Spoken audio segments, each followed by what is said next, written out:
Саламатсыздар ма? Бүгінгі сабағымыздың тақырыбы Windows операциялық жүйесі. Негізгі ұғымдар. Windows операциялық жүйесі компьютерді сатып алғаннан кейін орнатылатын операциялық жүйелердің бірі болып табылады. Яғни операциялық жүйе дегеніміз ол компьютердің жұмысын басқаратын компьютерлік программа болып табылады. Операциялық жүйелердің бірнеше түрлері бар. Яғни Linux деген операциялық жүйе бар, Windows деген операциялық жүйе бар.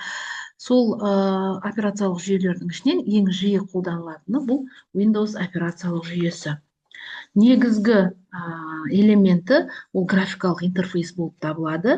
Графикалық интерфейс дегеніміз пайдаланушы мен компьютердің жұмысын жақсартуға арналған белгішелерден, сұхбат терезелерден тұратын арнайы қарым-қатынас жасау құрылғысы.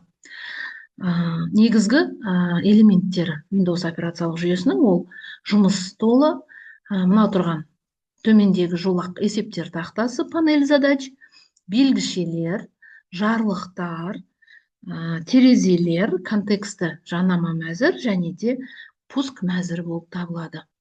Жұмыс столы дегеніміз бізде мына тұрған жұмыс облысымыз, негізгі жұмыс облысымыз. Мұнда белгішелер, яғни мынандай бумашаның белгішелері орналасқан. Сонымен қатар жарлықтар деген программалардың жарлықтары, ярлыки деп айтылады. Яғни олар программаға тез қосылуға мүмкіндік береді. Бумалар бізде түрлі тағайындамасына қарай түрлі ақпараттан тұратын арнайы ақпарат жинақталатын бума болып табылады. Құру үшін жұмыс столының бос орнына барып, тышқанның оң жағын басамын, создать папку деген команда беремін. Олардың бар мағынасы ақпаратты жинақтаушы болып табылады.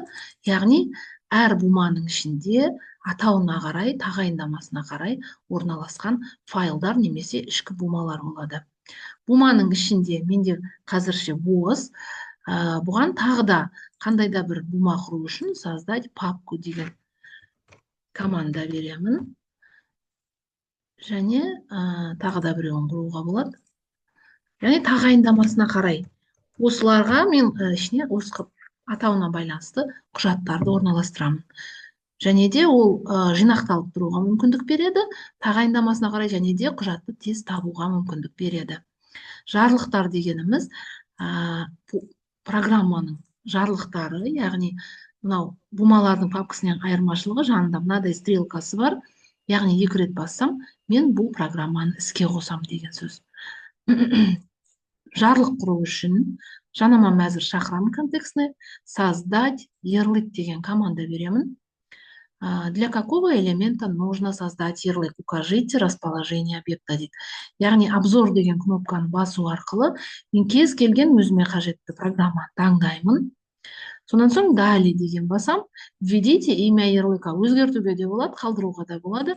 Егер мен қалдыратын болсам, міне мынадай жарлық пайда болады. 2 рет шерту арқылы мен іске қосамын. Енді тағы бір маңызды элемент ол мынау жұмыс столында тұрған әдемі фон.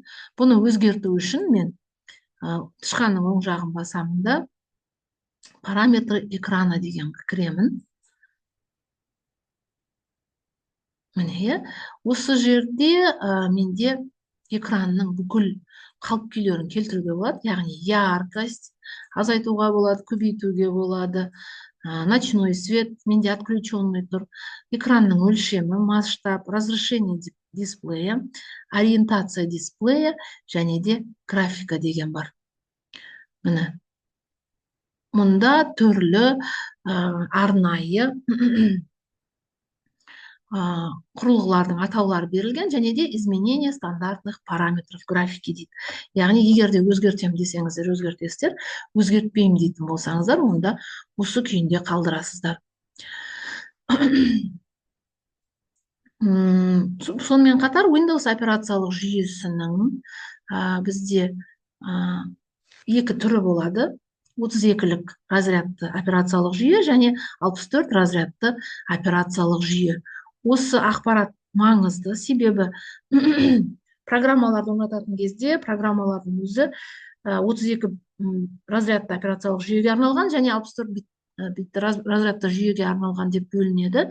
32-лік операцияға жүйеге арналған программаны 64-тік разрядтық жүйеге, операциялық жүйеге орнатылмайды. Сол себепті мен жаңағы пуск параметрі деген жерде система дегеннен о системе деген ішкі бетке кіремін.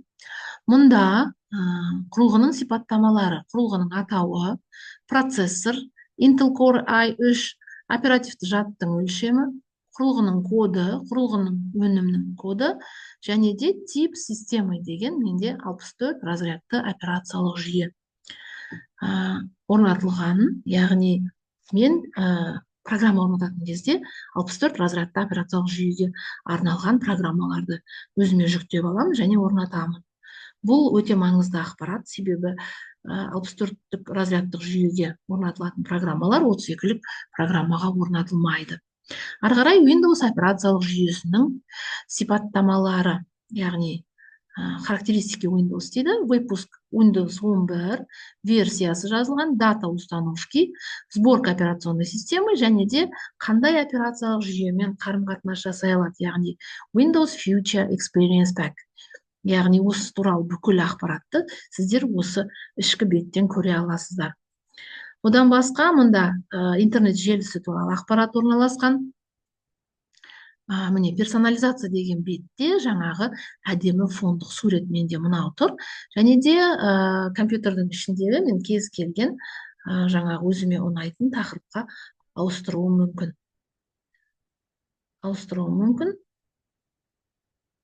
Енді мынау қара түстер шыны керек маған ұнай бермейді. Сол себепті міне темы деген жерде міне менде бар тұрғаны мынау еді, мен мынаны ауыстыра аламын. Мысалы үшін таңдаймын, өзі экранның беті ауысып тұрады осылай. Цвет, фон, звуки дегеннің барлығын ашып настраивать етуге болады. Приложение деген жерде орнатылған бүкіл программалар болады. Оларды бұл жерден өшіруге болады, орнатуға болады, уақытша жұмысын тоқтата тұруға болады. Міне компьютердің ішіндегі бүкіл учетные записи, время, язык дегеннің барлығы қосымша ақпарат болып табылады. Енді учетный записта менде бір ғана администратор бар. Егерде кейбір компьютерлерде 2 немесе 3 администратор болады, және әрқайсысының өзінің варианты входа, пароли деген нәрсенің бәрі настраиваться етеді. Конфиденциальная защита деген бар. Мұнда безопасность Windows, қандай антивирусты программа бар, сол туралы бүкіл ақпаратты көруге болады. Келесі маңызды элемент менде ол панель задач, яғни мынау тұрған төмендегі есептер тақтасы. Негізінен тұрған командалар, мынау пиктограммалар, әрбір команданың белгішелері тез қосу үшін арналған. Яндекс менде браузер, мынау менде PowerPoint және де басқа да программаларды қойып қойғам. Мен осы жақтан өте көп қолданатын программаларды осы жақтан қосқан өте ыңғайлы. Яғни просто бассаң, іздеп отырмайсың, бассаң уже сразу жүктеледі. Ол есептер тақтасында орналасқан. Оны есептер тақтасына қою үшін мен пускқа барып, программаны таңдаймын. Кез келген өзіме қажетті жиі қолданатын программаға атауына барып, міне тышқанның оң жағын бастым. Дополнительно деген жерден закрепить на панели задач. Міне пайда болды. Бассаң, программа іске қосылады. Енді бұл программаны мен uTorrent-тен көп қолданбаймын, сол себепті оң жағын басып, открепить от панели задач деп алып тастаймын. Яғни өз қалауларыңызға сай қалып күйге келтіре аласыздар. Сонымен қатар панель задач программадағы компьютердегі бар тілдер, яғни ағылшын тілі, орыс тілі, түрік тілі деген сияқты регистрін ауыстыру үшін мына жерде менде Wi-Fi желісі туралы, интернет желісі туралы ақпарат, дыбысы, ноутбуктың қуат деңгейі және де мерзімдер мен жаңағы уақыттың белгілерін көрсететін негізгі ақпараттардан тұрады. Есептер тақтасынан басқа маңызды элементтердің бірі ол бізде пуск. Міне мынау тұрған кнопка. Бұл жерде Windows менде операциялық жүйесі 11, яғни кейбір программаларды іздеп жүрместен тез қосу үшін осында орнатып қойған, және де компьютердегі бүкіл программалар жұмыс жасайтын осы пуск мәзірінде орналасады. Сонымен қатар Windows 11-де мынау соңғы ашылған құжаттамалардың тізбесі орналасқан. Және де админ туралы ақпараттан тұрады. Егер де пуск кнопкасына барып, тышқанның оң жағын басатын болсақ, ол бізде жанама мәзірді ашады. Жанама мәзірде пускке байланысты тез орындалатын бүкіл мәзірдің қатары орналасқан, яғни проводник ашуға болады, завершение работы, управление компьютером, система, просмотр событий, установлен приложение деген сияқты бүкіл қалып күйге келтіретін кнопкалар орналасқан. Сонымен қатар Windows операциялық жүйесінде маңызды элементтердің бірі ол жанама мәзір. Жаңа байқағандарыңыздай, мен жанама мәзірді өте көп қолданамын. Кез келген жерге басып, тышқанның оң жағын басатын болсам, менде жанама мәзір шығады.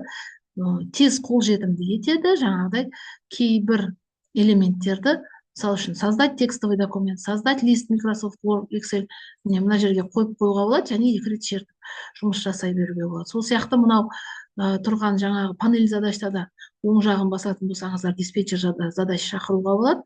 Яғни диспетчер задач деген не? Ол бізде компьютердің ішінде дәл қазір жұмыс істеп тұрған негізгі процестерді көрсетеді. Кейбір кезде кейбір программалар жүктелмей қатып қалады. Сондай болып қалады. Не жабылмай қалады, не ашылмай қалады. Сол кезде осы диспетчер задачтың көмегімен сол қатып қалған программаларды өшіруге болады. Ол ұдайы есептеп тұрады, қай процессордың центральный память, диск, сеть деген қаншалықты пайыз жұмыс істеп тұрған, қаншалықты пайыз орын алып тұрғанын көрсетіп тұрады. Бүгінгі қарастырған мәліметтеріміз Windows операциялық жүйесі негізгі ұғымдары. Назар қойып тыңдағандарыңызға рахмет. Сау болыңыздар.